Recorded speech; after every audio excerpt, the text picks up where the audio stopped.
Avant de partir faire mon tour du monde sur la Jeanne d'Arc, je suis venu passer quelques jours à Bréal.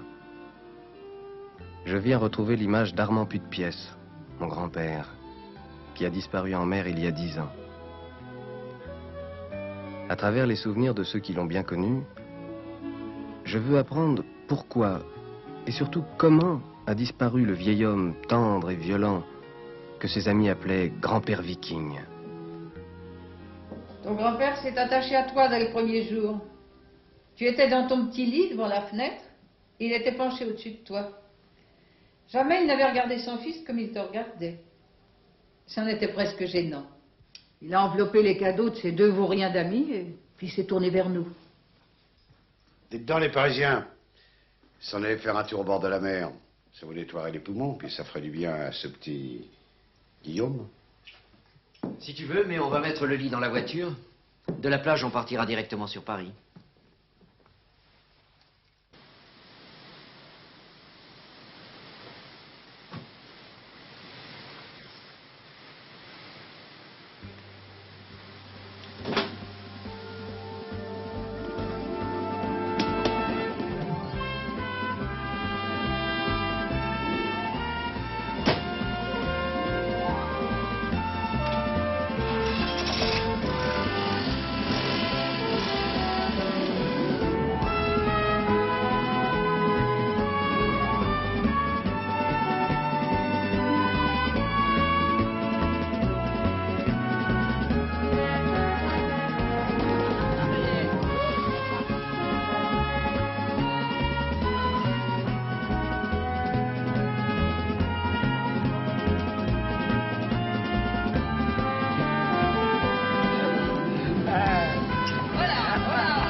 Elle me plaît beaucoup, ta petite Hélène. Elle nous a fait un beau petit Guillaume.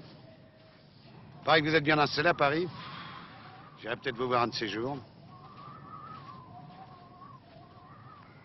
Depuis que je suis toute petite, j'aime la mer. C'est pas comme mon Pierre. Faut dire que son père a tout fait pour l'en dégoûter. Oui, je sais, ouais. J'aime beaucoup votre mari. Alors, tout à crédit. Les machines, la voiture, l'appartement, t'as rien à toi. Oh, mais si, papa. Tout est à moi. Je paie en plusieurs fois, c'est tout. Si tu tombais malade, tu perdais ton emploi. Tiens, prends ma casquette. Oh, écoute, papa, je t'en prie. Mais si, elle est propre. Mais non. Et puis je l'ai payée. Sophie, donne-le-moi un peu.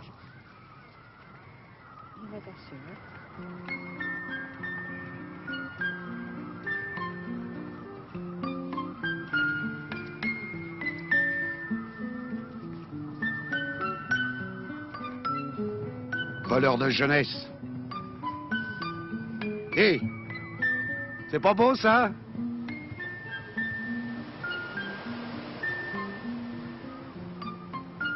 Dépêche-toi de grandir.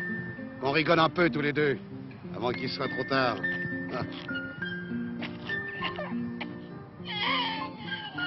Papa!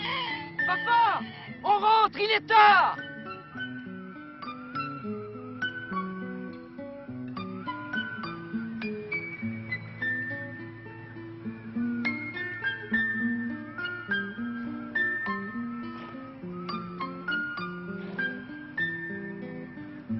Ça en fait des putes pièces tout d'un coup.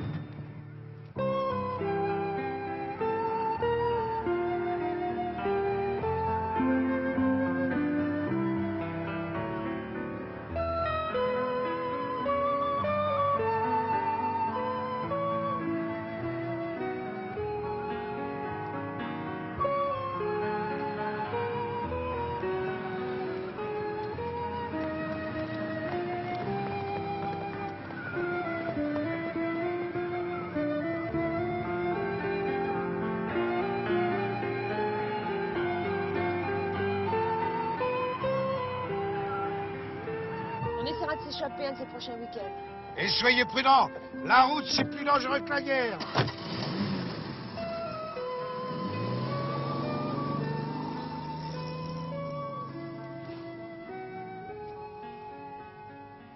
Grand-mère, je vais faire un tour dans le bourg.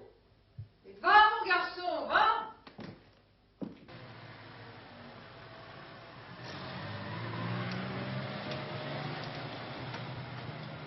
Vous êtes Guillaume Pute-Pièce. Oui. C'est fou ce que vous ressemblez à votre grand-père quand il était jeune. Je suis maître Le Breton, le notaire. Bonjour, maître. Et qu'est-ce que vous faites parmi nous, jeune homme? Je suis chez ma grand-mère.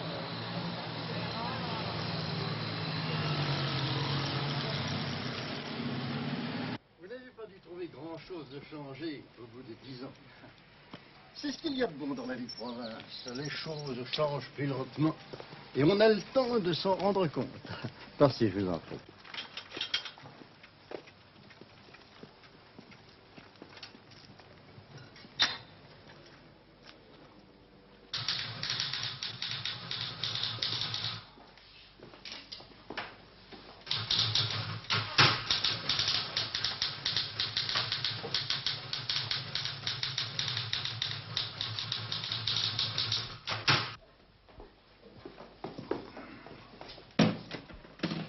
Asseyez-vous.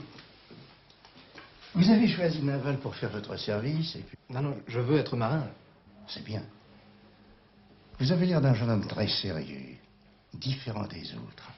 Vous savez, ce sont des études difficiles et on n'a pas tellement le temps de s'amuser. Je vais dire une chose bien banale, mais je crois que votre grand-père serait fier de vous. J'espère. C'était un homme doué d'une énergie incroyable. Je l'ai bien connu. Toutes ses affaires sont passées par cette étude. Je l'ai vu s'affermir, lutter toujours. Il vous aimait infiniment.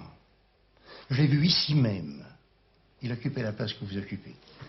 Renoncer à vendre une pièce de terre qu'il avait acquise bien longtemps auparavant. Il avait besoin d'argent pour acheter une machine moderne. Renoncer pour vous conserver cette terre. Il voulait qu'elle vous revienne, personnellement. Je lui ai fait valoir que son fils, votre père, étant vivant, il ne pouvait tester uniquement en faveur de son petit-fils. Il s'est levé et il m'a dit... Enfin, débrouille-toi. C'est la première fois que vous revenez depuis sa disparition. Je dois dire que je n'ai pas encore compris. Un homme aussi averti de la mer que lui. Oui, ça va faire 10 ans. C'est moi qui ai décidé de ne plus revenir ici quand j'ai appris sa mort. J'avais été trop heureux avec lui. Je voulais vous poser une question. Comment était-il les derniers temps? Mais très bien. Il faisait des projets. Il avait acquis une participation dans ce bateau. Au fait, qu'est-il devenu ce bateau? J'ai des nouvelles de temps en temps. Monsieur Matalou est là. Si vous restez quelques jours, revenez me voir. Nous bavarderons. Vous devriez voir Monsieur de Ménil. Lui aussi a bien connu Armand. Peut-être mieux que moi. À bientôt, Guillaume.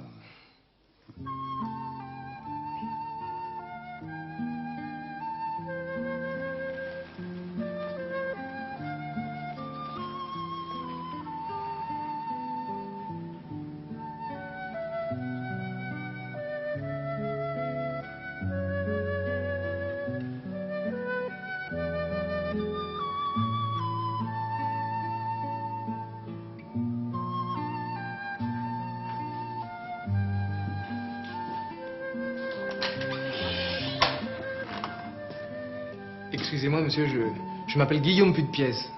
Je suis de passage à Bréal et je me suis permis d'entrer. Guillaume, le petit-fils d'Armand. Comme c'est étrange. Entrez, entrez, jeune homme.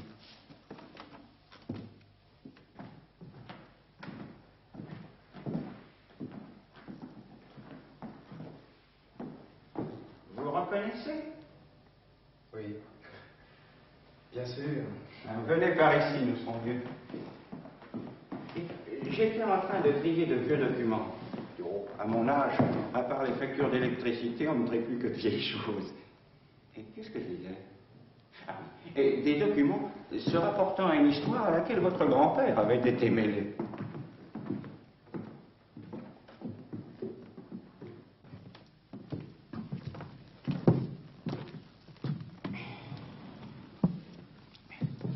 Asseyez-vous.